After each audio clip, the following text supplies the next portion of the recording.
and welcome to a new episode of the Burning Question series by Fantasy Football Scout. I'm glad to be back as we are approaching the end of our international break, joined by my co-host Pras. Pras, how are you doing, my friend? Very well. Long time no see. Both you and the viewers and listeners. Last 3 weeks ago we did, or 4 weeks ago, it was just you and me, right? Where we did a pod with all the travel and everything. So good to be back. Last stretch. In 2 months we have game week 38. So we're there. We're there, nearly there. Yeah, it's wild. It feels like I've been potting with you every week, so I don't know about you, but yeah, maybe you're close to my heart at all times. But Well, we do WhatsApp more frequently. yeah. Okay. For today's agenda, guys, we're going to be doing a short macro review. Obviously, there's the Double Gameweek 34 announcement. We're going to be basically tackling on questions from the community, and doing so in order of defense, midfield, attack. Discuss a few chip strategies. I don't think there's too much out there, and then sort of our bus teams at the end. So should be a fun stream, and I also have a lot of questions for you as well. So looking forward to it. Yeah, and basically we went out and sought questions because teams are looking similar-ish, but other people, different questions cropped up, and there were a lot on different themes. So we've tried to sort of bunch them, and we'll discuss them one by one. Also, I see many friends in the chat. Good to see you guys. And Paul H, good evening all from Australia.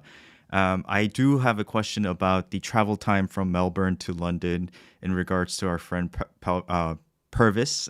So correct me if I'm wrong if I got the exact hours for the flight time. So that should be interesting to talk about when we get there. Yeah. Let's do it. Okay, so first things first, we have the sort of macro view up here. Not much to add except for the fact that 34 doubles have been announced. For those that might not be aware, Brighton now have a double. Wolves versus Manchester United. Fulham have a double. Liverpool have a double. Man City, Man United, and West Ham. So it is a very tasty looking fixture congestion for doubles. However, initial instinct pros for me was that, maybe this bench boost would be better than 29. And again, we'll get there. But upon second look, third look, I'm realizing that because these teams are so good, we're going to be heavily stacked in the starting 11. So maybe the bench boost is not as great there. Another thing was the Brighton Newcastle double. We were expecting to fall around 30-31. I know some managers that brought Isak in was kind of hoping for that as well, but looks like that'll drop later in the season around 36-37. So, pretty simple, straightforward there. Anything to add on the overall macro view? I'm very sad, man. Macro is very easy now. The whole landscape is clear. During this time, normally, there's a lot of, because there's so many upsets and there's teams deep into the Champions League and other European competitions, and big teams are still in the FA Cup. There's a lot of pile-up. And obviously we had the COVID seasons in the last 2 years as well, which led to the pile-up. So this is much simpler, whether that's a blessing or a little bit boring, that everybody will know the path and sort of veer towards a similar path, is a question mark. But like you said, I think Game Week 34 is the other big one to look out for. Yeah. Game Week 37 also will be a double, but only for the two teams. The same two teams, or the four teams that will blank in Game Week 32, which is the FA Cup semi-final weekend, will basically have a double most likely in Game Week 37. So there's three doubles, including this one in 29, and there's one blank that will come. And the fourth double, as you mentioned, may not happen in 30-31, but there is still a very small chance that, because Game Week 31 is still 3 weeks away, that you get something. But I find it very unlikely, because today actually they even announced the Brighton Man United game, which is Game Week 32. So if they're announcing those, if there was to be a Brighton game before that, they would have probably announced that before that as well. So yes, more likely that it happens in 36-37. Not much to say apart from that in terms of the macro. How about just like a meta question here, is that for someone like yourself at your rank, and myself as well, with a very sort of straightforward strategy moving forward, and everybody having a very similar strategy up in the top, let's say 200, 300K, is there a way to differentiate and try to climb up the ranks, or is it just based on, selecting the right players week in and week out? I mean, at this stage, I would still say there's a quarter of the season left, right? So you don't need to force it. People wildcarded at similar times, 26, 27, but yet have had a 50-point head start. Yeah. You know, maybe they captained Saka, maybe they had Ward-Prowse, or maybe they went March, or they didn't go March. So there's still a lot of variance within this template, as we call it. Yeah. And now you will see a lot of more divided strategies as well. Some may go Madison, some may go Bruno, some may not go Chilwell, some may go Shaw. In attack, some may keep Kane, some may not. Arsenal will be a big one in terms of how much you hold versus sell. So I think people will deviate. So you don't need to sort of just be different for the sake of it, no matter what rank you are. And that would be our advice. And obviously, we'll talk about the big dilemmas in defense, midfield, and attack. Yeah. And for those people who have more chips left than normal, we have a section in the end as well on wildcard windows, other free hit windows apart from Game Week 32, or bench boost windows. So look out for that as well. Yep, good stuff. Okay, so we have Lego Mane's sort of recovery times here. Just a couple injury updates. Holland's father came out and said Holland is touch and go situation. So the exact term he worded was knuckling, whatever that means. So, we're not sure if he's going to return in 29, but regardless, most of us are considering him for 30 anyway. So I think he should be good to go for 30. This is my personal opinion. Phil Foden needs surgery, so he's pretty much done for the rest of the season, I think, which means Mahrez becomes an option very soon as well. Nunes, slight injury, but I read today somewhere, I think it was a friend, FPL Joe, quoting someone saying that he's likely to return this game week. So opportunity there as a differential. Mitrovic banned, red card. Reece James pictured back in training. Havertz also withdraw from Germany, but I think it was an illness. Botman back in training. Rashford was making some, runs up and down individual training video the other day. So I think Rashford should be good to go. And then just on Purvis, Estupinan. So I looked into the flights from Melbourne. They just played in Melbourne, I believe, to Brighton. And it's quite a long flight. It's like 23 hours. So I assume that the Australia to London flight, which is, what Sunny does, is only about 10, 12 hours. So it's not a bad direct flight. But I think the one from Melbourne to Brighton is like a one stop through Dubai type of thing. So 23 hours. However, he should be back by now. And I think they have enough time. So I'm hoping he starts both games. How do you feel about that situation? I know it's a ridiculous thing that I looked into. We'll come to when we talk about defenders about him. But really, I think there's nothing we can do. He's played Tuesday early morning UK time. Mm-hmm. So if he's here Wednesday sometime, if he's already there, it's not the end of the world. Players play on Thursdays and then play on Sunday. So for him to be basically a bit jet lagged on Wednesday and then train on Thursday, Friday, I think it's fine, and it's not the end of the world if he also starts as a sub in the first game. He's not a player that you want to take out, and if you're looking to buy, then he's clearly for me the best Brighton defender. I don't think the upside is there with Dunk. He's safer, but over the next 3 doubles, I would be okay with Estupiñán missing one if he had to. But again, I don't think he will. I'm just sort of making the case that there's no need to panic at all. Yep. Tex XCO clarifies that Foden is not out for the rest of the season. Apologies. So I think it's a minor injury, looking for 4 to 6 weeks, according to Tex XCO. So thanks for that clarification. It could be less as well. So we'll need to monitor, but yeah. You know how it is. If he's out, actually, Grealish becomes more interesting.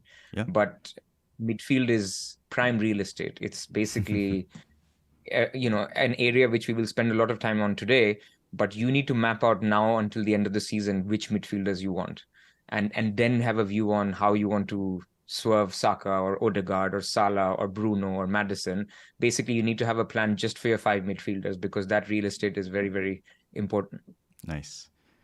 So in terms of scheduling, which is basically the idea here that we wanted to bring out, is what we need to look out for is basically Arsenal and Liverpool, no issues. They've only got the league to play now for the rest of the season. So if you're looking at Arsenal, Liverpool players, it should see minimal rotation. So for somebody like a Saka, Salah, Odegaard, pretty much basically Arsenal mids, and the Salahs and Trents and Robertsons of this world, I think that means a start every game till the end of the season. So there's no Tsimikas threat or anything else. For other players, it's actually a little bit more problematic, because you could argue that maybe Darwin is slightly less nailed if there's fewer games, because Diaz is going to get some minutes, Jota is going to get some minutes. When will he get it? He'll have to get them in the league. So it's basically a pros and cons situation, but basically the nailed players should continue to play 90 minutes. And so that's something that you can factor into your thinking. In terms of Man United, they continue to have the worst of it in terms of the scheduling. Now, obviously, people who are considering Man United assets aren't looking at minutes risk players. I mean, Bruno just plays every game. Rashford plays pretty much every game. And, he gets subbed off around 70, 60, 70 minutes, which is maybe what he'll continue to do. But again, he's so prolific that you want him anyway. But and then Shaw pretty much plays every game. Just to add on the United, I think you make a very good point. Since the World Cup, they've basically had every midweek, so nonstop playing, very fatigued. You saw it in the Fulham game as well. So yes, even if Bruno gets 90 minutes every game, the team itself is very exhausted and very tired. So it's definitely going to be a factor to consider as well. It probably won't make our decision in terms of whether we get Bruno or not, but the team itself is having to adjust tactically throughout the games, and you saw it in the Fulham game because they're very exhausted. So we'll see if this IB kind of refreshes them, but again, they're going to continue to have a lot of games. Correct. So if you look at this chart by Legomane, there's a midweek game now continued till May, even if they lose to Sevilla, because it's just the sheer volume of the Premier League games and the fact that they play Sevilla twice and the fact that they play Brighton in the FA Cup semi-final. They are playing every midweek now till May, and obviously if they progress in the Europa League, then they go even further. So Man United is a team that will continue to have a lot of congestion. And then the other one is Man City. So the thing to look out for them is they play Bayern Munich, which is after game week 30. That's the first leg. And then they play the away leg after game week 31. So the Leicester game is sandwiched between the two Bayern legs, which is Leicester at home, which is actually a good fixture. And, people will look to captain Haaland. So one to watch out for. And the interesting part about the Bayern leg is actually it's Tuesday, Saturday, Wednesday. So it's not that problematic from a Leicester perspective, but it may be problematic for the Southampton away game, where that's on a Saturday and the Bayern game is on a Tuesday. Now, that is opposite to Chelsea, where the problem with Chelsea is they play Real Madrid, and their Real Madrid game, again, is after game week 30 first leg and after game week 31 second leg.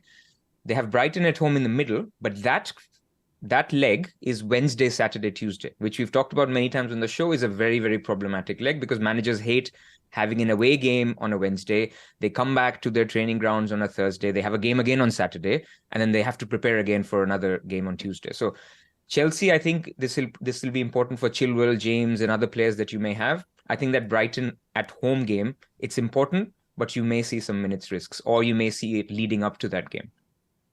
But apart from that, I think teams are fine. There's not a lot of rotation. There's not a lot of teams in Europe, especially after these tough legs with Chelsea, Madrid, and Man City, Bayern Munich. You may see even fewer teams in the run-in. Yeah, it'd be very interesting to see how that Bayern City fixture turns out. Okay. Yeah. And so then we have the chips. Yep. Go ahead. I mean, this was just a small point that there's been an extraordinary use of chips used by this stage of the season. Normally people hold out for it later on, but obviously that's a function of the big doubles coming earlier. So you've got about 20% people still having their wildcard in the top 10K. And I would think that is reflective even beyond. Sometimes we think top 10K has used more chips and that's why they're in the top 10K. But I think pretty much a lot of managers have used it. 20% remain. And that is reflective of what I see on Twitter as well. They're holding out for game week 33. We'll talk about chip strategy for people with wildcard left later in the video. Triple captain, this one, there's maybe a few left over, the Andy Martins of the world who are waiting for that bumper double. And you probably have it in game week 34 because game week 34 double for Man City is actually pretty nice, which is Fulham away and West Ham at home. So there is an opportunity there for a triple captain. Free hit, there's about 50% free hits left. Again, in the past seasons, you've seen a lot more free hits used in that quarterfinal weekend of the FA Cup. But again, because of the upsets, not a lot of people ended up using it. So you'll see a lot of free hits being played either in game week 32 or in game week 34 or 37. So we'll talk about those windows. And then lastly, the big number is bench boost, which is 75% managers have got the bench boost left. So this week, I reckon you'll see a big average in terms of the average score, because people will be putting out, I would say 26, 27 players this game week, essentially doubling the players who have 2 games. So this will be the week to see, and we will also talk about whether. And I actually also wrote an article for Scout earlier this morning on bench boost windows. So if you're debating between game week 29 and 32, and 34, what are the pros and cons for each? You think 26, not more towards 28? 2 singlers on the bench?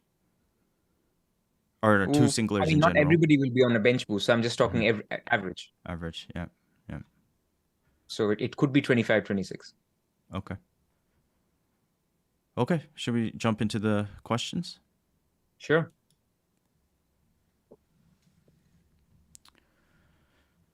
Okay, so what we have here is just the team defensive numbers since the restart, I believe. Yes, since the restart.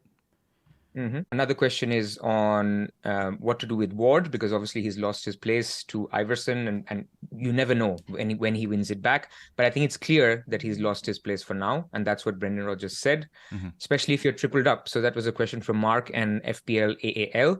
And then Del Piero asks if, should Pope be out? And if so, what is the replacement? So thoughts on goalkeepers for people who have Ward or are considering De Gea? Yeah, so I think the first thing about Pope to De Gea instead of getting Shaw would be one of the issues I foresee coming is that, Rashford plus De Gea means when United double in 34, you might want, for example, Rashford, Shaw, and Bruno. And, you won't be able to get to all 3 of the sort of more attacking, Shaw is sort of an attacking asset as well, right? So that's kind of what might happen in 34. But regardless, I think De Gea is a good option.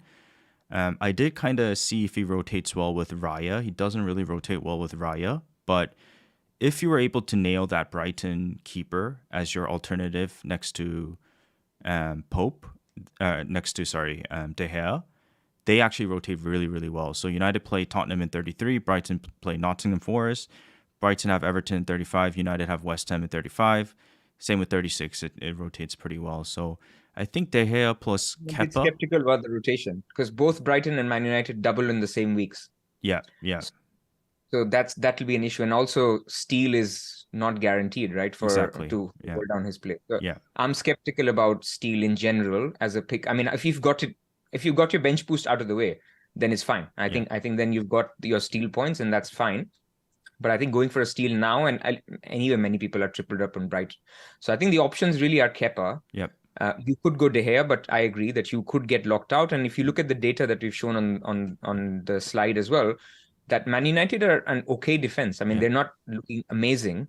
So you get Shaw for basically the attacking potential and some clean sheets. But ultimately, you don't want to sort of commit to a De Gea because it could be just an okay. And Casemiro's out for the next 3 league games as well. Yeah. And on top of that, they're just extremely fatigued and they have so many games coming up. So I'm not sure how many clean sheets you'll get. And I think the Shaw is just a different type of asset. I don't think he's like Chilwell level in terms of attacking value, but he's definitely got that in him. And I've been burned by him this season as well. So I definitely prefer Shaw over De Gea if you could get there. Yeah. And there's a comment by I can't pronounce the name, Lasun. And basically they're saying Ward was man of the match in the 2 international games. Look, I think Brendan Rodgers has said quite clearly that Iverson is going to get his shot. And so the risk of going Iverson is obviously he gets 1 bad game and then Ward is back in. So basically it makes both of them a no-go. And if you're on a bench boost and hoping for Ward to start, I don't think that's the play. You need to make the switch. So even if it's somebody like a Raya who has 2 tough away games in this double, I think that's okay. And you may need to make the switch. I think Kepa is the one. I still like Pope, so I'm on Pope and Kepa. And I like Pope because he will have a double at a time when nobody else will have a double, this Brighton double. So I like the fact that I have Pope plus a Brighton defender. So in that particular game week, you will have 6 Newcastle and Brighton players as opposed to 5 if people don't have. But then Pope blocks you out of an Isak later. So I also get the other side of going for Pope. I think after this week, a lot of people may look at Edison, and I know there's a lot of Edison hate in the community because of lack of bonus points, lack of save points. But the fact of the matter is City after this game week will have 2 doubles. Yep. And especially if you're free hitting in game week 32 when they blank, then you get basically 2 nailed doubles at a time when there's no other defender. There's no Cancelo in this world anymore, and there's no other nailed defender. Ake, Akanji, we don't want to sort of go through that trauma again on which guy is nailed. You just get Edison and you get some clean sheet points for Man City. Yeah, and also good fixtures in 30-31 for Ederson. Plus, I forgot you had Pope, but Pope is on a knock and doubt, whatever that means. So it's a dilemma for you, right? Because you're trying to BB this week, but if BB was an option, I would definitely just hold on to Pope. Pope is definitely. I mean, he should be okay because the news was that he already had this and he didn't train leading up to the game that they had before the international break, but he still played. So he basically just pulled out because he needed to rest it. So of course, unless we hear something from Eddie Howe, but I'm expecting Pope to be totally okay. Yeah, another sort of outside shot might be Fabianski from West Ham, maybe. He's been spotted in training, but he was unfit, right? And Areola was playing. So you don't know if he's completely fit and Areola starts. So it's complicated with goalkeepers. Otherwise, if he wasn't fit, Areola is fantastic for this week, especially on a bench boost. You get your 2 easy home games. There's 2 easy home games, I believe, for West Ham, which is Southampton at home. Newcastle home, obviously not easy, but 2 good home games, and he could eke out a clean sheet, but you don't know. Fabianski has been pictured in training. Yeah, I guess I haven't watched West Ham in so long. I didn't realize the Fabianski situation. But they do have a double in 34, so one to watch. And yeah, I do agree with you on Steele. It's just too risky of a move. Plus, it blocks you out from 3 Brighton assets that I still think you'll need for, a good part of the rest of the season. Correct. So to summarize, if you need a keeper, by the way, Navas is another option. Oh, yeah. So good at stopping the ball. Yeah. So both, again, Forest have Wolves at home and Leeds away. I think, look, they will concede in probably both, but at home against Wolves, there's a chance that they keep them out. So you could get save points. So I think he's an okay shout. But personally, I think if you want somebody longer term, then just go Raya, Kepa, Pope, even Martinez, I don't like, even though he has a double this week. So yeah, that's where we are. So Pras, just to clarify, you have Pope and you're bench boosting and you're just going to hold on to Pope. Oh, definitely. Okay, cool. Okay, so let's go to defenders then. So that was goalkeeper. So defenders. A question a lot of people asked. So FPL Wave asked, really torn between picking Shaw or Chilwell. Would be good to hear your thoughts on the best defenders for 29 and beyond. Then Ehab, I had the same question, Shaw or Chilwell. Let's talk about this first before we get to who do we sell for them, whether it's a Arsenal defender or a Brentford defender. And then we'll also talk about the Liverpool defender. So first, Shaw or Chilwell. I mean, you and I already went Chilwell, so we'll be getting Shaw pretty much. But for people who didn't go Chilwell, where would you go? Yeah, I don't think it's as clear cut as it might seem. Shaw obviously has a bunch of doubles, 29-34 plus 37. Good fixtures in 30-31, so not only good for doubles, also good for short term. If you're free hitting 32, and then Chilwell also great fixtures from 29-33 plus a double in 29, but no double in 34. So I think just face value, it's quite close. From a player to player perspective, I think Chilwell edges it for me if he's not injured. But just because Shaw has a double in 34 and I'm not on a wild card or bench boost in 34, I think Shaw is the one to go for right now. But if you made an argument for Chilwell, I wouldn't mind it either. I think it's very, very close. I mean, I'm going to take a position and say it's not that close to me. I mean, Shaw is much better because of the 3 doubles. And, Chilwell does have a good double this week. Mm-hmm. He does, and you could argue maybe it's even better than Shaw's. He plays Villa at home and Liverpool at home. Mm-hmm. You'd expect Liverpool to score, but because it's a home game, maybe Chelsea keep it as a low-scoring affair. But basically, Man United have Newcastle away, which is tricky. And they have Brentford at home. So I expect Brentford at home to be a good fixture for Shaw. And then you want to keep Shaw for the rest of the season because of those doubles. So Chilwell does have another double in game week 37, or it will be announced, we hope. But that is against Man City away and Man United away. So again, you don't want to keep the guy for that period. And in the middle period, I talked about these 2 Madrid games, which are on a Wednesday and a Tuesday. So really, I think there are many occasions where you'll prefer to play Shaw over Chilwell anyway. And maybe just because he has a better double in 29, you're tempted. But I would say, who would I buy next week? I would definitely buy a Shaw next week. Just because Chilwell has a slightly better double on paper, I don't think that's better overall. Okay, yeah, you won me over. Yeah. So that's on Shaw and Chilwell. So now the next question is, who do you sell? So Brentford obviously have a terrible double. We've talked about it. But they have a double. And on the other hand, Arsenal have home to Leeds and Nonto is out and they've got many other injuries. And, it looks like Tierney is out as well. So let's say you have Zinchenko. He was nailed anyway, but now will certainly play. Do you sort of look at it and say, I keep the Arsenal guy, or would you keep the Brentford guy? Yeah, it's really difficult, really, really difficult because the idea is that you're going to be free hitting in 32, so you don't really need Zinchenko for 30, 31. I say that with caution because, Arsenal could easily get clean sheets and who knows, Zinchenko get an attacking return versus Liverpool. But, Brentford have Brighton and United. They have a double this game week, but Zinchenko also has a great fixture versus Leeds. So I think in the long-term perspective,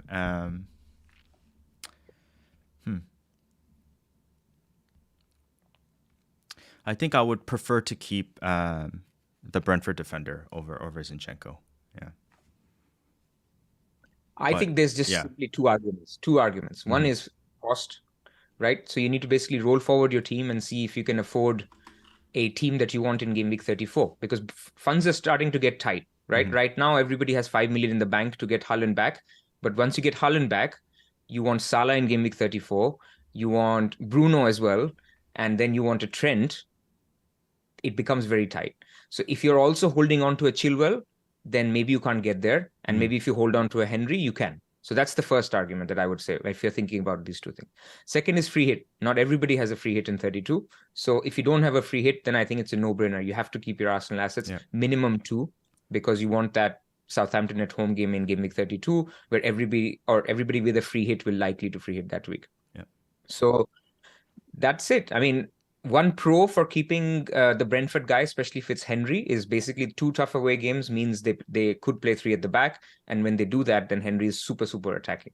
So even though they may not keep clean sheets, he could eke out a return. They could just, fluke a clean sheet as well. So it's not the end of the world if you have to hold on to a Henry. I think Pinnock is slightly different given that he's a central defender. Apart from the goal that he got, he's not really that attacking. But that would be my arguments for these two things. What about just looking at game week 29 only? I think similar expected points. I think Arsenal could keep a clean sheet, likely keep a clean sheet, and Brentford, maybe keep 1 or maybe get an attacking return. So I think the expected points for both should be around 4 or 5 points. So I don't think game week 29 in isolation should be making the decision. Okay, nice.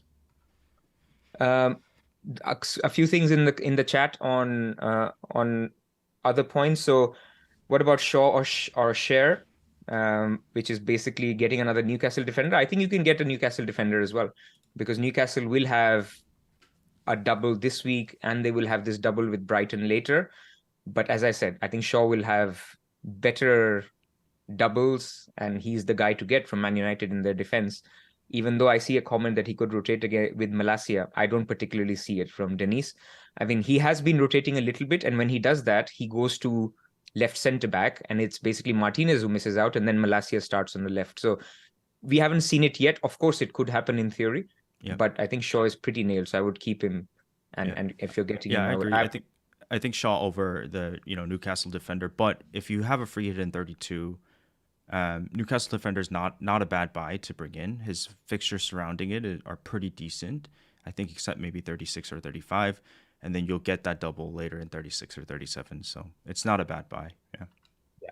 Plus, and then a broader point on Newcastle. Go ahead. Sorry, you go ahead. Plus, just a good price point, right? Botman is so cheap that. Exactly. So Radmiller asked, do you think it's time to give up on Newcastle defense because they're really shaky recently? Well, I show you the data. I can only show you data since restart. They're the second best defense. Yes, they lost Bruno Guimaraes in the middle, and they had this trip where they conceded against Watford. I think that is a little bit of variance. So I think their defense overperformed after the restart, where they kept clean sheet after clean sheet, and now it's a little bit underperforming. But I think as a team to back in defense, I think they're as good as anybody else apart from City. So you get some nailed cheap defenders, especially at a time where you're looking to bench boost. And after this week, you can forget about Botman, right? I mean, you can forget about and just keep your one guy. Botman's a good solid bench fodder afterwards. Yeah. So I think it's still a good defense to target. Yeah. You could forget about him, but you could also play him. His fixtures are pretty solid. You could. Yeah, for sure. And then last one is on Trent. But just another way around this is, let's say you sell your Newcastle defender. Obviously, you keep Trippier.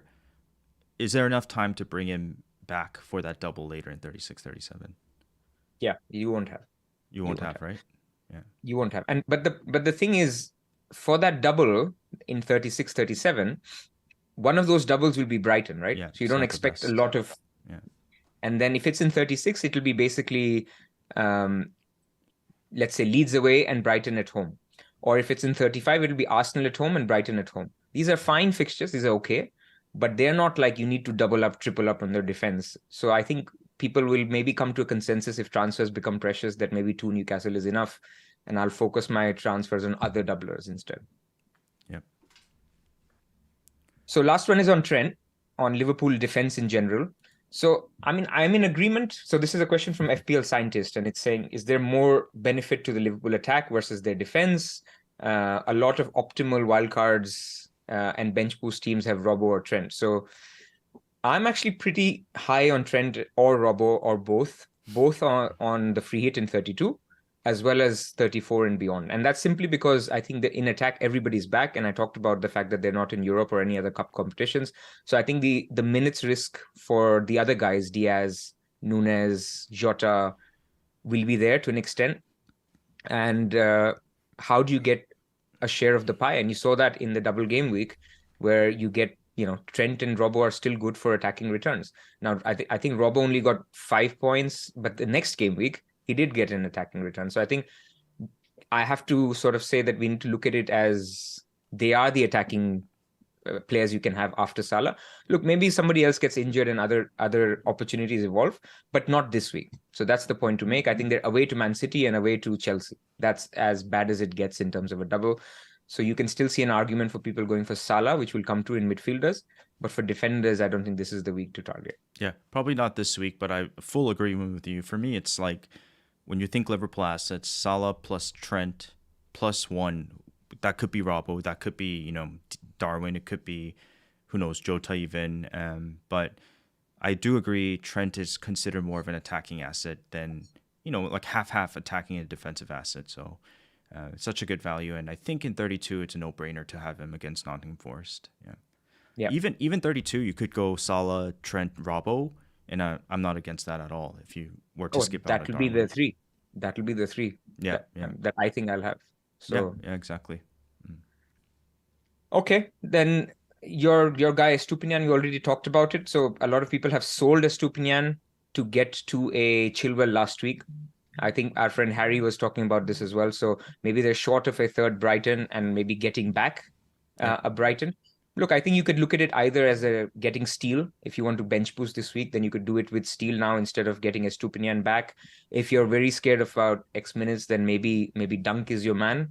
But I'm still bullish on Estupinian. I mean, the guy is super attacking. Yeah. Even scored a penalty against Australia. That, yeah. Not that he's on pens, but he's seen as an attacking output of the team, and so you want to take a share of that pie.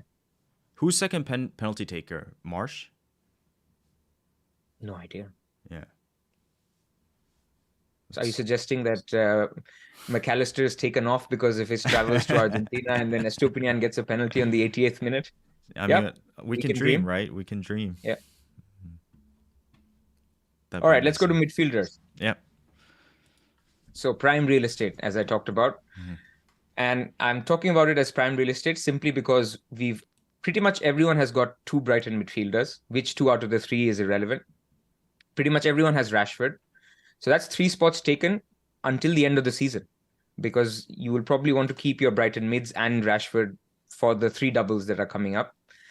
Then you have Salah, who we've talked about, who you might want by game week 34 when he doubles. Mm-hmm. Then you have Bruno Fernandes, who has 3 doubles.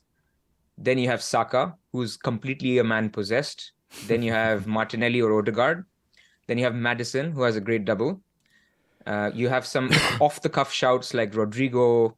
You have Ben Rama, and then you have City mids like Mahrez or Grealish. So basically, now until the end of the season, you have to plan out who is it that you're targeting and at what point. Which basically, for me, says apart from the 2 Brighton mids, Salah in 34 and Rashford throughout, nobody else is essential. Because if you went for a Bruno, then you won't have a Madison this week. If you went for a Bruno, then you won't have a City mid in game week 34. So this argument that Bruno is great in doubles and you must have him, well, then you won't have somebody else who is a good candidate as a midfielder. And I haven't even talked about some teams that would go 3 Brighton mids. Mm-hmm. You have all the 3 guys. So I think it's tricky to say you have to go for a certain player. You have to basically plan this period and go through that. And so now let's go look at the questions and see how we can address it. So the first one is FPL Hazard. And he says, which one do you get first, Salah or Bruno? Because the other one he will have by game week 34. So what's your view there? Yeah, I think Salah is the better asset. But obviously 29 fixture, Bruno, much better. Salah assist potential is very close to Bruno. Let's talk about Bruno, right? Let's talk about the Casemiro issue here and him playing defensive mid. So I was just looking at the Fulham game in depth, and the first point I want to make is that United have been playing midweek fixtures since the World Cup, so they're very exhausted, and they'll continue to be playing a lot of games. So Fulham used this to their advantage, and they kept playing the long ball to Mitrovic. Mitrovic easily beat Martinez and also Maguire. And then, Fulham would feed Mitrovic with their players, Pereira, Willian, Reed, Palhinha, would all come up and try to win that second ball off of Mitrovic. Very simple tactic. And they played a pretty high line, and this worked because I think United were very tired, right? So they won the second ball a lot. So there's no Casemiro to sort of combat this. And, Ten Hag is doing his special, what he does this season is accept defeat in the midfield at times. So accept, defeat in certain areas of the pitch and then, readjust to it in the second half or during the game, for example, right? So United can't break the high line through Bruno playing 10.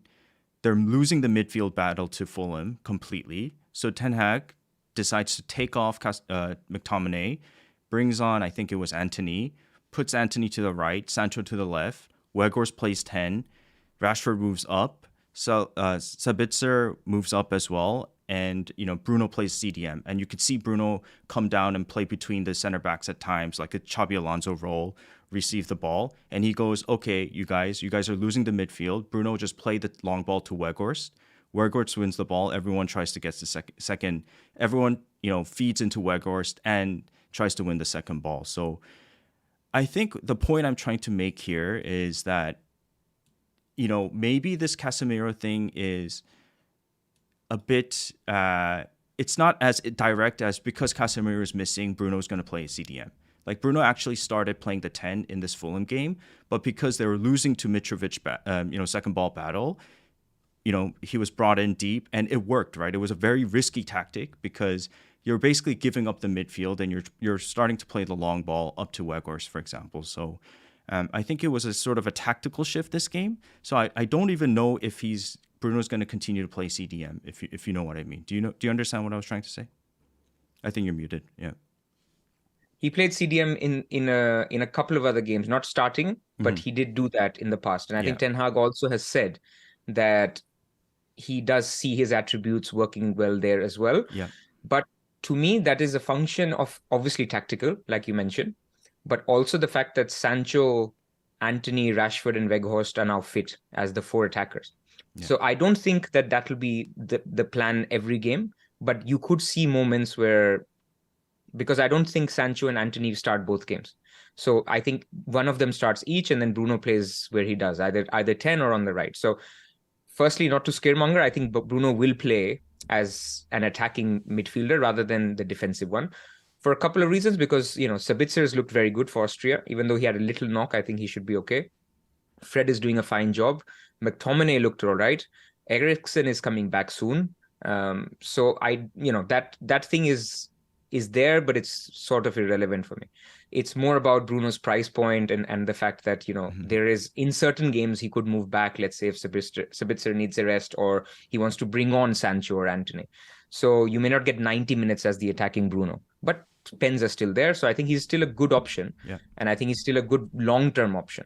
Yeah, I agree. I mean, I think that's just you're gonna be given what you're given, right? If he does end up playing CDM at times, that's fine.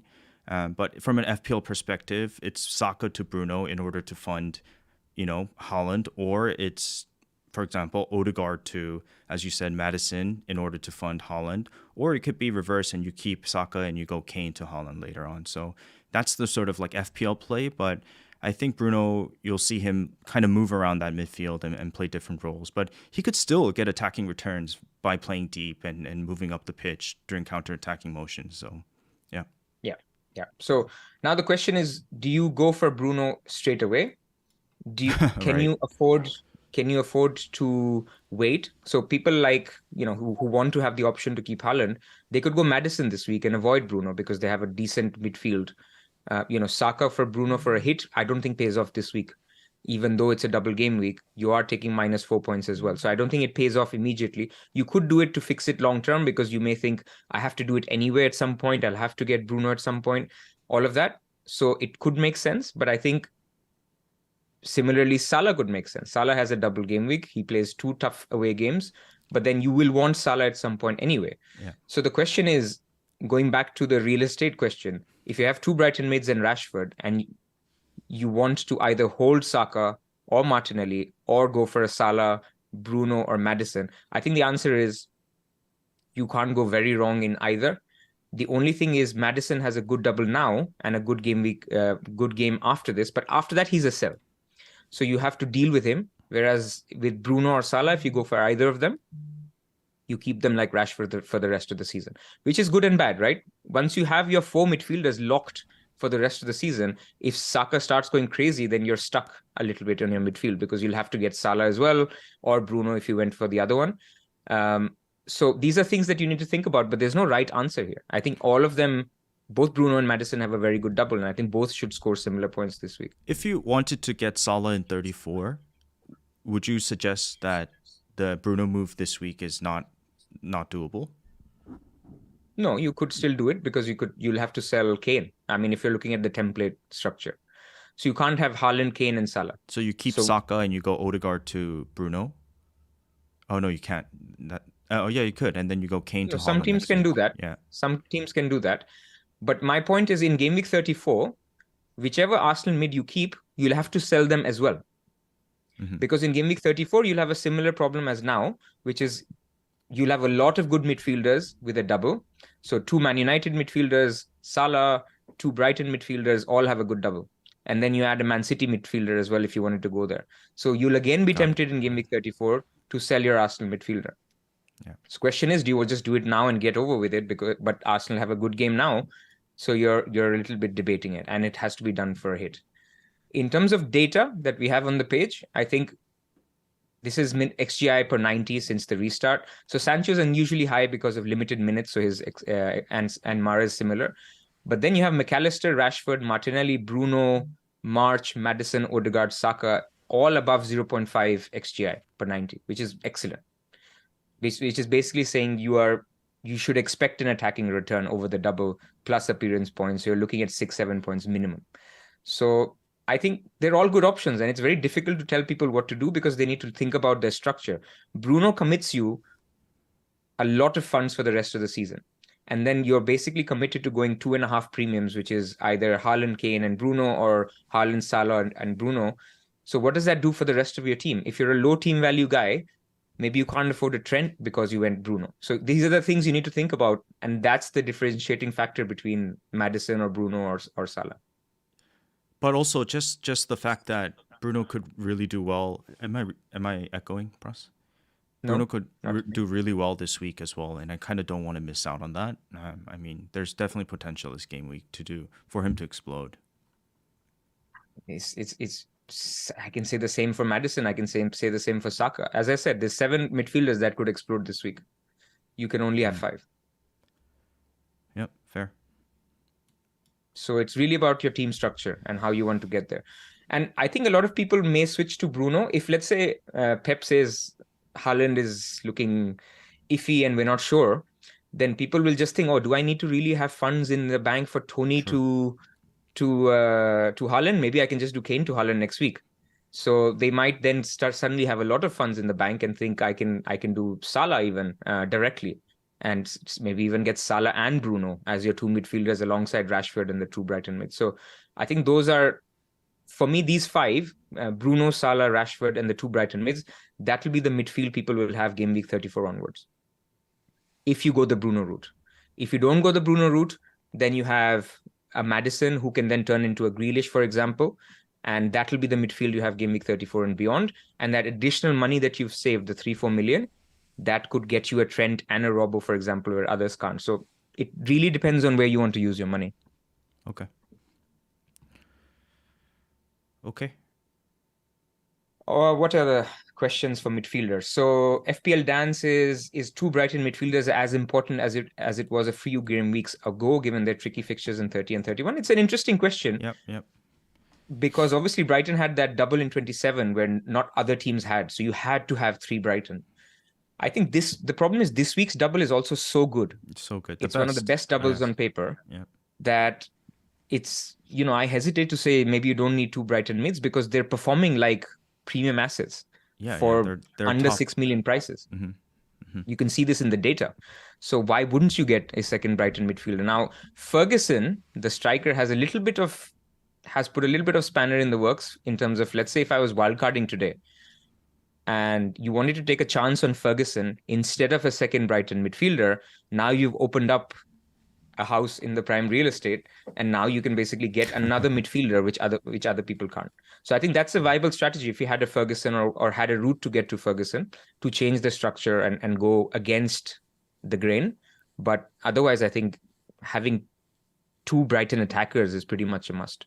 Yeah, I mean, illegitimate captaincy shouts as well, and it's the Brighton one's weird because double game 29, a great double, and then 31, 30, 31, 32, you don't really need them, but from 33 onwards, you really need them. So it's kind of in between sandwich, bad fixtures, but you're gonna get extra doubles, and this week is the one you really want them for. So yeah, exactly. Other questions? FPL Daniel said the best midfield 5 until the end of the season. I think we talked about that. Is Saka to Bruno worth it? I think we talked about that. Ron Mukherjee says better to get Madison for 29 and 30 and then move to Bruno. So I'm debating that myself. That maybe you avoid Bruno this week, you keep Saka, and you get your other cheaper Arsenal midfielder to a Madison to pair with the 2 Brighton mids and Rashford. And I think that's okay because you still have a good midfield. Yeah. And you've not committed your funds on Bruno.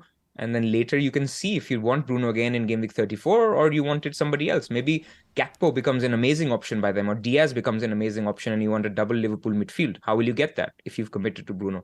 So I see arguments if you wanted to go the Madison route first, but it takes up another transfer. That's if you wanted to keep Saka, there's no way you would consider selling Kane. You could do Odegaard to Bruno, keep Saka, and then Kane to Haaland next week. Just not considering. Could do that, but Kane has 2 good home games. So he plays Brighton at home, and then who else does he play? But Saka, I know Saka has Liverpool and West Ham, but it's still Saka. Yeah, fair. I mean, I can also say that's also Kane. There's too many good players, man. I mean, I think to say one is right and the other is wrong is not the way. But I would say, yes, Saka is so much cheaper, but he's taking up a midfield slot.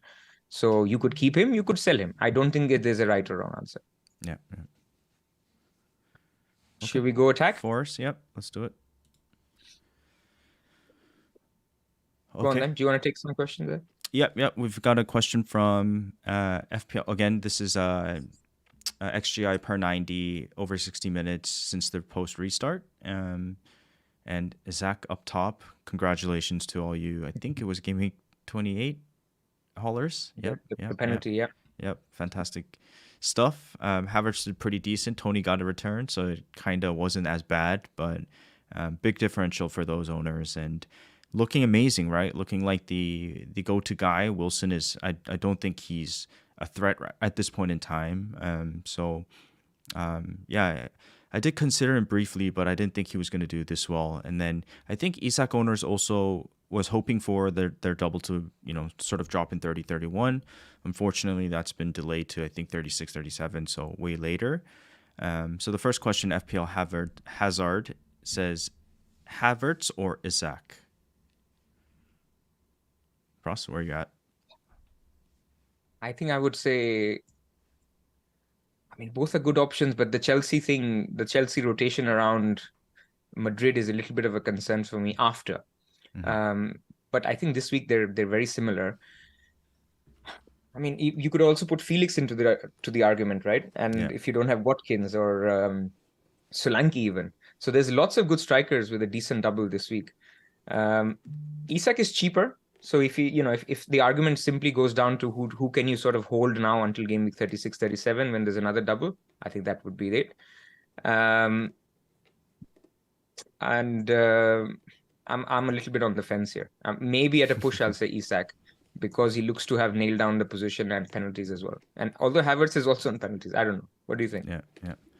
I don't know. I mean, this is such an easy question for me because I already have Havertz, so I don't want to really think about it. But it is a very close call. I think short term Havertz is just as good, but maybe you're right. Long term, Isak is more minutes secure with the Champions League rolling around. Yeah. But at the same time, Isak is also more explosive, if you know what I mean. Like Havertz is more of a one return type of player. First, I feel like we don't really know that. Isak got a penalty in the 93rd minute, so he got 3 bonus as well. I mean, he's good on bonus, but we don't have enough data to say one is good, more explosive or not. I mean, it's also Newcastle. Newcastle was struggling for goals recently, as were Chelsea. Yeah. So I obviously made the pick of Watkins over those two because I feel that Villa are actually more attacking as a team than the other two on paper or in terms of underlying data more recently. But they're better teams, obviously. Chelsea and Newcastle are overall better teams, so you'd expect an improvement in that as well. Yeah, I mean, form is a real thing too, right? I mean, I guess they're both in form, but Isak is in tremendous form, probably form of his life in the Premier League. So maybe that's something to be counted for. Havertz at the same time, Chelsea are finding their rhythm, and he's kind of the funneling guy. So very, very close call here, but yeah.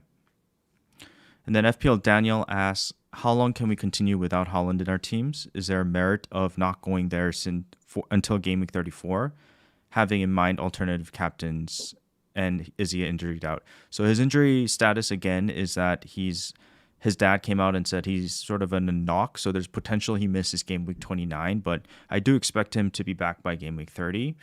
No confirmed official statements or anything like that, but he is back in City so that's kind of his injury status. But if he's returning for game week 30, there's no chance you would go without him. No. Yeah. I mean, there's no alternative captain option. Not a big one anyway, because Arsenal are playing Liverpool. So that rules out Arsenal players and potentially Liverpool players.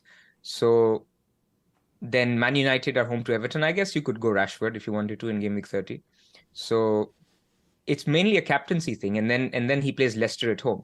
Now, people without a free hit, you may have no choice because Haaland blanks again in game week 32. You may just say, I'm going to take the risk in these 2 game weeks and then get him in game week 34 and then pray that he does actually have a niggle or he misses out Southampton because of the fact that it's close to the Champions League game. So, but I think people need to have a plan to get Haaland back. The man is scoring, what did he score? 8 goals in 2 games? Yeah. Or something like that. So you need to have a plan. I don't think you can rely on let's see on updates next week. Yep. I think the one other one I wanted to add is Kane out, which is, I think we talked about it slightly, and you mentioned that as an option. So, for example, if Isak had a double in 31, I think Kane to Isak would be very, very popular because it would then fund you any midfielder that you want up top. So people could go, I mean, you said Kane to Isak, for example, or Havertz or Watkins, and Martinelli or Odegaard up to Bruno. I would say, why not Kane to Solanke and go straight to Salah? Because that's a move you will definitely make ahead of game week 34. Maybe not Solanke. In that case, you'll go for a fodder. But if it's a move you'll definitely make, and Salah has a double this game week, Solanke has a good double this week, why don't you just do it now and get over with it? What's your thought on that? You think people will definitely get to Salah in Game Week 34? I think so. I think him and Haaland are the two captain choices. I think he's just shown us what he can do. Ironically, after the double in 26, but he's shown us what he can do. He missed a penalty against Bournemouth. Otherwise, people would be clamoring to get him because he would have got 22 points one game week and then 10 pointer another game week. And then obviously he blanked in 28. So, I mean, we can't forget that he's sort of returning. Jota back is good for him. Liverpool are a good attack still. So I think, he'll be the go-to attacker to get. Yeah, I mean, I was thinking the same thing. I thought for me, Salah in 34 is a must. But as you mentioned, real estate in midfield is kind of rare. So maybe some people forgo him. But at the same time, I think it's hard to really sort of evaluate your idea for Solanke and Salah this game week versus what other people will do in Bruno, for example, because maybe long-term planning it makes sense to have them already, but like points are super scarce right now and super important, so I don't want to be missing out on these fixture opportunities early on just to be ready for game week 34 Salah, for example. Yep. So that's about it. I think long term, I still am open to who the three forwards are, or maybe after Haaland, who the two forwards should be. So I think that's a little bit of an open one. If people wanted to be different or talk about basically teams being too similar, I think in attack people will look to be different or deviate towards different players because there's no obvious picks. There's a lot of good picks. Yeah. So you could go the Ferguson route, you could go the Solanke route, you could go the 7-8 million striker route. Ings we haven't talked about. He's a good option, but only for this game week because of West Ham's good fixtures. Iheanacho is a good option. Even though he missed out in the last game week, he's an option as a punt because you'd expect him to come back because he had been starting before that. So there's a few punty options, but the sensible ones, I think, Felix, Havertz, Watkins, Isak, all good options. And speaking of Aston Villa, your defender, Mings also might be a decent sort of, I think he's like 4.3 now, so gets a double now. Yeah, I mean, their defense has only been okay. And I was listening to Tom Freeman, who does this captaincy art video with Joe, and he was saying that Villa do concede a lot of big chances because they're playing out from the back and they're still learning the Emery system. So they're if you look at our defensive table, they're actually bottom 4 or bottom 5. So they are okay, and then their double isn't the best. So he would be an okay option, but I think there's better options. Okay, fair. Okay, then... Cool. Shall we go to chips then? Let's do chips and then bus teams. Okay, so a rundown of you have the bench boost visual up, right? Yep. BB29 versus 34. So, I mean, this is in my article that I talked about, but basically the summary is that there's a few similarities in the two bench boosts, which is Brighton and Man United have a good double. There's a few differences, which is that Liverpool have a much better double in 34 and they can be avoided in 29. Man City don't have a double in 29. They have a good double in 34. So what that does is it stretches your funds a lot. As we've talked about, maybe you can't, it's very difficult to construct a bench boost team in 34 without having a lot of single game week assets. So my question to people who are basically debating between now and later, because they have a lot of Arsenal assets that they're not sure of if they should be bench boosted because they're not doubling, you'll have a similar problem in game week 34, where you'll have to play, let's say, a few Newcastle players on your bench, Trippier, Botman, because they play home to Southampton, which is good, but it's essentially the same as Arsenal who have Leeds at home.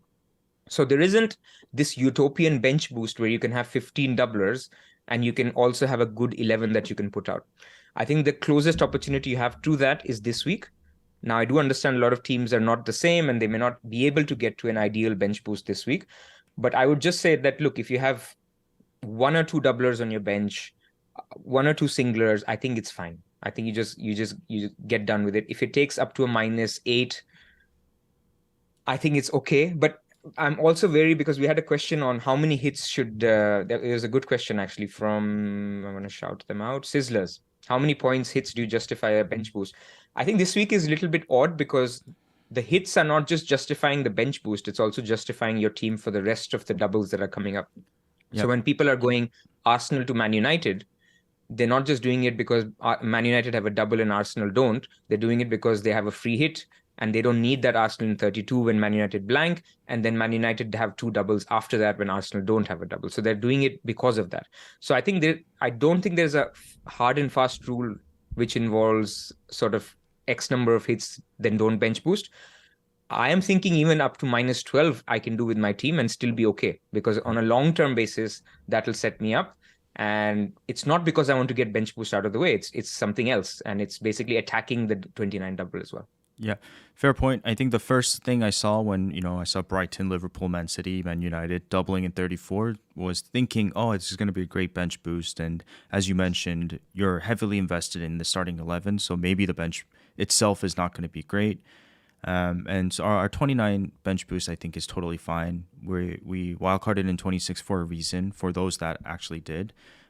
So I don't think... Also, I think the expected points, according to Serptol, is not that drastically different between 29 and 34. So that's a good point. I mean, depends on the team, but I think he's talking about if you were to wildcard in 33 and then bench boost in 34, even then, yes, the expected points on the bench are not that different compared to if you just bench boosted now. Mm-hmm. So there's not a huge amount of difference. I think this is the biggest double. You can get a lot of cheap teams with good doubles this week. We've talked about Newcastle with a double, nice double, West Ham with a good double, even Nottingham Forest and West Ham, or who else? Leicester have a good double. So there are cheap players that you can get for your bench, and you can just get it out of the way. And that is obviously the way you and I are inclined towards. Yeah. Also, Baron makes a good point about surprised people aren't at least discussing Tony as a risk this week with 9 yellows, because if he gets a yellow, he's not going to play the second double. And actually, I think I read on Twitter, our good friend from Above Average FPL, Baker, is considering selling him, or already made a move to sell him out. I'm not sure for who, but I do believe he made that move. So yeah, you're right. If he gets a yellow in the first game, then we don't see a double. So yeah. We don't see the second game. Don't see the second game, yeah. But I don't think it's the end of the world. It's not an obvious sell. There's other upside moves you can make. Plus everyone the risk owns of a him. yellow, yeah. And it's only one game. It's the first game that you're worried about. Don't care if he gets it in the second game and he misses the stuff after. Right. So I think it's a little bit of an overblown risk. Players also know when they're on 2 yellows. Sorry, on 9 yellows or whatever. Yeah. You're right. First game and then get it over with, and probably Tony de Holland in 30. Exactly. Okay. So that's on bench boost. So I think one point to make on bench boost is, regardless of whether you wildcarded or not, or you plan to wildcard in 33, give 29 a thought, because there are a lot of positives of 29. And do definitely, if you are debating about 34, build a bench boost or a wildcard and bench boost team, and really think about who are you benching. Because when I did the same exercise, I was benching Isak, Trippier, maybe a doubling keeper, and I think Ben White. So it was not that easy. I had basically 3 singlers and 1 doubler on the bench. And the rest, obviously, the 11 was great. But you really are comparing bench versus bench if you're debating between 29 and 34. Yep. Then let's talk about free hit, if you have the other visual. Yep, it's up. Free hit 32, 34, 37. Yeah. So very nicely, and obviously being lazy, I've used the same table that we used, I think, 3-4 weeks ago, because luckily everything that was predicted has been put in that week. So even though it says free hit 34 is assumed, it is actually the one where you have doubles for Brighton, Liverpool, Man United, Fulham, City, and West Ham. So the point here is the same, where if you're looking at a free hit, who are the essential guys in game week 34? It's maybe Haaland, and you can get Edison, and you can get another midfielder. Man United, we've talked about Bruno, Rashford, which a lot of people will have. We've talked about Brighton, a lot of people will have a triple up.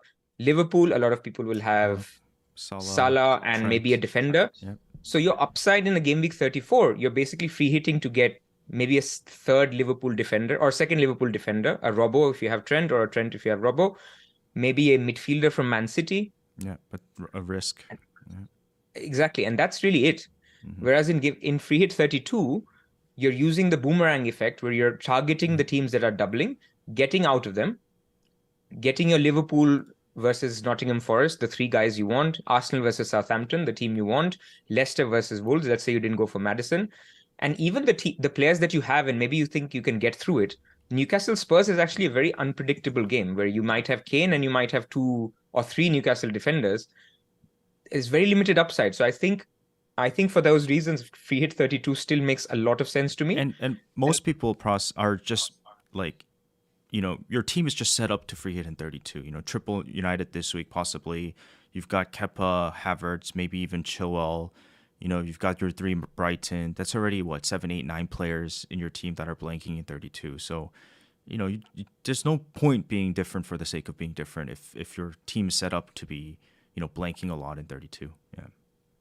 Yeah, I mean, it's not too late to change it if you really feel differently, because people will have 3 Arsenal, 3 Newcastle, so that's 6 players already. Yeah. Maybe some teams have a Salah sitting there still, and they intend to wildcard out of those players. So I don't think you have to free hit. So then actually that takes us nicely to our next conversation, which is wildcard. So if you haven't yet wildcarded, then for me there's essentially 3 chip strategies that you can have, which is basically, you can look at a bench boost this week using the players that you have. And I think if you target keeping a few Arsenal, maybe if you target a couple of Liverpool players, and then you wildcard in game week 33, so you don't use any other chip in 32, then that allows you to free hit in 34 or 37. So there will be some upside that you could get from 34 or 37. So bench boost 29, wildcard 33, free hit 34 or 37. The other option is you go chipless this week, and you just focus on your 11. You wildcard in 33, bench boost in 34, and then you have your free hit that you could deploy in game week 37. You could do it in game week 38, or even do it this week if you think that you're not well set up, that you're better set up for a wildcard in 33. You could use the free hit this week. So that's your second option. And the third one is you wildcard this week, which is game week 29, and you set up for a bench boost in 34. So it's slightly further away, but still you can do it because the teams that double, like we mentioned, Liverpool, Man United, and Brighton, they all also have doubles in 34. So you could, and West Ham potentially. So you could set up in a way where you wildcard this week, you bench boost in 34, and then you use a free hit in either game week 33. If you're well set up for that, 32. And if you're well set up for that, then free hit in game week 37. So there's still a lot of differential strategies if you have your chips left that you could go. There is no one way to play. Yeah. And that's sort of the 3 things we want to talk about. Yep. Okay. Historia Films makes the argument that free hit 34 you can get 11 optimum double game week players. I kind of want to counter argue that and say that what are the actual 3 optimum players from each teams? Like, most likely we're going to already have them. Brighton, yeah, maybe you can get the edge over having McAllister over Marsh, but Marsh should do better in that game week. Liverpool, Salah, Trent, I think most of us will get there if we decide to go there. Maybe your difference is that you get that third Liverpool. City, Holland, I mean, who is the second most essential City player? I don't really know, right? And then United, you'll probably have your 3 anyway, so maybe it's not really optimum edge in 34. I think it's more just having 1 or 2 extra players from the strong teams in your starting 11. I mean, always team dependent. If you wanted to free hit in 34, you could go Salah now. And or basically keep your Arsenal players, and maybe the Arsenal players absolutely smash it between now and game week 32, where everybody else is selling because they're free hitting in 32. So you could make gains because you're free hitting later in other ways, not just in that particular week. So I don't hate it in anyone's case, but I think a lot of teams, ours included, set up in a way that we were going to free hit in 32. So therefore, for those teams, it makes sense to free hit in 32. Yeah, that's fair, I guess. Yeah. Plus, you can think about the 37 double as well. So, yeah. Correct. Because, yes, Fatal makes a point in the chat, and that's correct, that Man United, Man City, Brighton will again double in 37. Yeah. So exactly. if you get your optimum in 34 through a free hit, you still have to work towards the optimum in 37 to get those 9 players there. this is why the way it's just sat, it's just easy to get the optimal Man United Brighton now and just be done with it. Nice. Good stuff. Okay, let's just do bus teams. Yep. Okay, Pras, we've got your team with Kepa's head cut off. So yeah, it's the screenshot, man, on Android phones. But anyway, I've got Kepa in goal. I've got Kepa and Pope in goal. By the way, Kepa had an amazing international break game. Like his save. Anyways, his saving has been unreal. I mean, they lost to Scotland last night, didn't they? No, there was a save that I saw that it was like a highlight reel, and it was just unbelievable. Yeah. Right. Mendy's back, but I think we can get away with it this week. I think maybe he keeps his place anyway. But I was always wary that this guy's one bad game away from getting Mendy back. But anyway, I have Pope and Kepa as my two keepers, and then I have Trippier, Chilwell, Zinchenko, Estupinian, and Botman. So I have triple Newcastle defense. So I'm hoping that apart from the Man United game, in the other game they keep a clean sheet, which is the West Ham game. Then I have the two Brighton mids, Mitoma and March. I have Rashford, Odegaard, and Saka. I'll talk about Odegaard and Saka. And then in attack, I have Tony, Watkins, and Kane. So that's my 15 for the bench boost. Now, I can lose any of the three Arsenal players that I have and Kane, and I can make it work that it can be a -12 or it could be a -4. The more likely outcome will be a -4, which is Zinchenko to Shaw and Odegaard to Maddison, or it could be Zinchenko to Shaw and Saka to Bruno. But I think at the moment I'm more inclined towards Maddison and not going Bruno and basically holding on to Saka. Wow. Or I could go basically Saka to Bruno as well, but that won't leave me enough to get Tony to Haaland directly. That'll mean I need to take an extra hit next week and downgrade Chilwell. I think I'm okay with that. Just on Saka, like I know he's in red hot form, but before his captaincy haul for many this past game week, it wasn't really Saka focused, right? I mean, what I mean is like he's doing great, right? But the points were more spread out between Martinelli, Odegaard, and Saka. It's just maybe we're tunnel visioned into this massive haul he just had. So do you think that's kind of blinding us a little bit from? It possibly. I mean, I have Saka since the restart. I went for him since game week 17. At that point, obviously, because he was very low owned and I had him and this is not my season, he didn't do that well. He was doing worse than Martinelli and Odegaard. And then now everybody has him and he's doing very well and I don't even captain him. So yes, I think it's just variance. I think it's not that he's clearly the best midfielder to have, but it's a question of who do you lose first? Because I think I will lose both my Arsenal midfielders in the next 3-4 game weeks. It's a question of who do you lose first. And I think I'm okay with... I don't think Maddison instead of Bruno is that big of a downgrade this week. Maddison has two good fixtures against Palace and Villa. So I don't think Bruno is a must-have. And then if I look at Saka, Mitoma, March, Rashford, and Maddison, I think it's a fine midfield.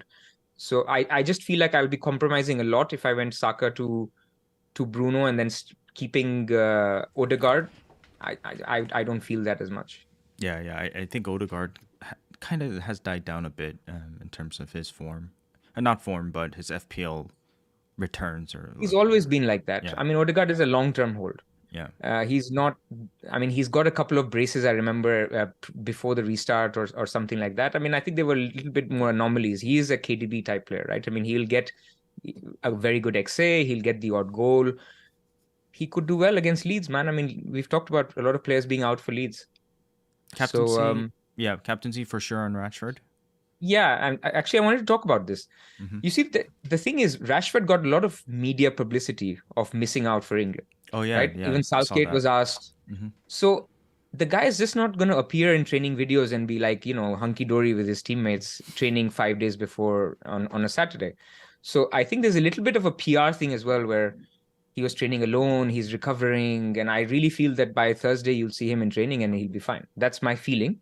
But if he's out, then I think that heightens the appeal of Bruno, because if he's out, then we talked about the 4 players that if Bruno was to sit back, then the 4 players all need to be fit, which is Anthony, Sancho, Rashford, and Weghorst. Or else Bruno. If he's out, then Bruno will definitely play in a more forward position. So it heightens his appeal. But look, I think Rashford will play, and if he does, he'll be my captain. If he doesn't, then I'm looking at March as an option, because March has been sitting at home resting while Mitoma and McAllister have been in Japan and in Argentina. So I think he has slightly better X minutes this double. Yeah, So that fair. could be an option. That PR point was very. I like that. Nice.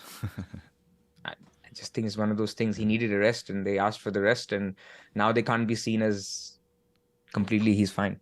Yeah. Okay, good stuff. Okay, here's my team. I've got Kepa in goal as well. Trips, Chilwell, Botman, Estupinan, Marsh, Mitoma, Rashford, Kane, Havertz, Tony, and then on the bench, Raya, Saka, Martinelli, Zinchenko. Apologies, but forget about where the captaincy and vice captaincy bands are right now. Likely, I do think it's between Marsh, Mitoma, or Rashford for captain. Probably headed towards Rashford just because he's the talisman. Mitoma more of a vibes captain type of thing, and Marsh much more kind of stat safe, if you know what I mean. So that's where I'm at. Obviously, I'm on the bench boost this week. You don't see it right now. I haven't clicked it yet, but you'll see me make. Click it, man. I know. It's reversible, so click it. It's not like the free hit where you have to. It's only one way. Yeah, you're just like so careful on the app at times. It's just like wired in my brain that way. But Zinchenko to Shaw is just such an obvious move, so I'll make that move. And then I think I like Saka to Bruno because I'm happy with Martinelli. I think Martinelli might not match Saka, but if I just get lucky, he might be able to outscore him in a week or two, and then maybe get away with it until I free hit Saka back in 32. I really haven't considered the Martinelli to Madison move, so I don't think I'll go there, Pras. But if I do make the move, it'll be Saka to Bruno. If I decide to do, for example, Martinelli to Bruno, then it'll have to be Kane to Holland next week, which I'm not open to, but I don't think I've really thought about that move too much. I think for me as well, Kane seems to just be a lock in the team. And I'm also very interested to see how Kane and Son and the Spurs boys react to this Conte sacking. Maybe they play better, maybe they play worse, so we'll see what happens. But very simple. That's where I'm at. Yeah. Can I interest you in a -12? Yeah, please. I would love to. Yeah. I like hits. I mean, this is what I'm contemplating. Okay. You go Zinchenko to Shaw, which is the move. Okay. You go Odegaard or Martinelli to Madison. You go Saka to Bruno. And you go Kane to Solanke, or if you have more money than Isak. Basically, you're selling Kane as a single game weeker away to Everton and then 2 home games. So that's risky. And you're selling the Arsenal guys, again, risky. But you're getting 15 doublers. Okay. And you're making your team such that your setup is... Sorry, actually, no. You go Saka to Salah, and you go Odegaard or Martinelli to Bruno. Wow. So basically your midfield is Salah, Bruno, 2 Brighton mids, and Rashford. The one we talked about that you anyway want from game week 34. Okay. You set that up now, and you have Shaw, and then for Kane you get whichever striker you can afford. Yeah. And so it's a -12, but basically this is the team that you want for the rest of the season. Yeah. Essentially. I mean, you'll go Tony to Haaland, and then you leave enough money behind. But that would be one proposal that you could do. I love doubles. I love 15 doublers. I love 15 doubler bench boost. Only if Saka and Arsenal weren't playing Leeds, maybe it's something to consider. But we're definitely gonna get burned if we do that. So I don't know. Maybe it's very interesting. I like that it's Salah plus Bruno and not Bruno plus what's his name, Madison. So yeah, interesting. I mean, Madison outscored Salah this week. I'm telling you. Madison is good, man. But does that make that -12 worth it then? Or not -12, -4 worth it. The thinking behind it is you're making moves that you would make in the future anyway. Mm-hmm. That too for possibly hits. So by doing it now, you're getting an additional game out of it, and you're well set up for game week 34. Because this team, has 11 doublers in game week 34 already. Assuming you get Haaland, and then you're only missing a keeper who doesn't double in game week 34, which you can get. So you're set up for, and it has the right doublers. You have 3 Brighton, 3 Man United, and Haaland for game week 37 double as well. And you have Kepa and Chilwell who also double in 37. So this team, for the next 3 doubles, you just set it up. The problem is you've done everything in this week, and you may not have any transfers that you need particularly after this, because your midfield is locked. That 5 is locked. Haaland is locked. A cheap striker is locked. Your defense, Trippier is locked. Botman is locked. Estupinian is locked. So you're almost setting up as a ghost team for the rest of the season, just the free hit in 32. That's the con, but it's something that I was also thinking about. Solanke, I mean, he has Fulham, Brighton, but they're probably gonna play for draws now and try to. They're good at home. Yeah, but Solanke's barely involved. I mean, he's like the talisman, but he gets so few big chances per game. So it's a shot in the dark, I feel. Fair. Are you seriously considering the -12? I'm not. I'm just. It's one of the options on the table. Because there's 4 singlers, and you can do something with either of the 4. And I think it's okay to keep any of the 4 as well. So this is the weird thing where you can keep all 4 or sell all 4, and that will determine whether you save a transfer or do a -12. No, I like it. I mean, it's very interesting. Haven't thought of it that angle, but I like it. Yeah. Okay, guys. Thank you so much for joining us today. I do believe FPL Wire is live too, so please head over there. We didn't mean to, get the times confused, but I didn't know the. I mean, you literally did get the times confused. I literally got the times confused. So yeah, 1 hour has changed, and next week I think very likely. I mean, very high chance I'll be meeting Pras in person. So looking forward to that.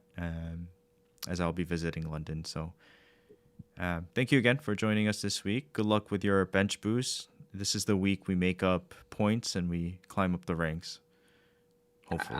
I'm the glass half empty. Don't be too gung-ho.